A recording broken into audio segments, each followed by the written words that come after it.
নমস্কাৰ বন্ধুসকল, এই মুহূৰ্ততে আপোনালোকৰ মাজলৈ লৈ আনিছোঁ এটা বিশেষ খবৰ।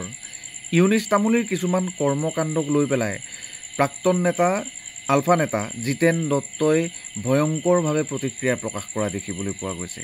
আৰু এই প্ৰতিক্ৰিয়া তেওঁ ফেচবুক পোষ্টৰ জৰিয়তে দিছে। তেওঁৰ ফেচবুক পোষ্টত লিখা আছে, ইউনিছ তামুলী বোলাটোৱে সীমা চেৰাই গৈছে।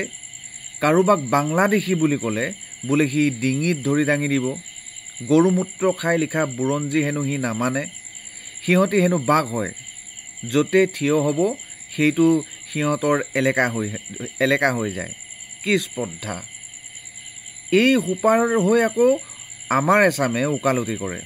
আইন হাতত তুলি ল'ব বিচৰা নাই বাবে ই সীমা চেৰাই মন্তব্য কৰি আছে। গৰুমূত্ৰ খাই বুৰঞ্জী লিখা বুলি ৰাজহুৱাভাৱে মন্তব্য দিয়াৰ পিছতো অসমীয়া আজি মৌন। কি আচৰিত!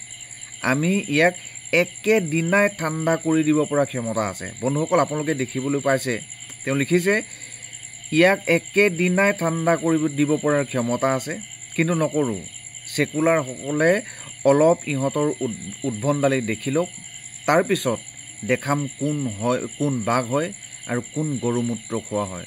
বন্ধুসকল, ইতিমধ্যে আপোনালোকে দেখিবলৈ পাইছে জিতেন দত্তই, আলফা নেতা জিতেন দত্ত ডাঙৰীয়াই ইউনিছ তামুলীৰ কৰ্মকাণ্ডক লৈ পেলাই এনেকুৱা ধৰণৰ ভয়ংকৰ প্ৰত্যুত্তৰ নাইবা প্ৰতিক্ৰিয়া প্ৰকাশ কৰা দেখিবলৈ পোৱা গৈছে ফেচবুক পোষ্টৰ জৰিয়তে।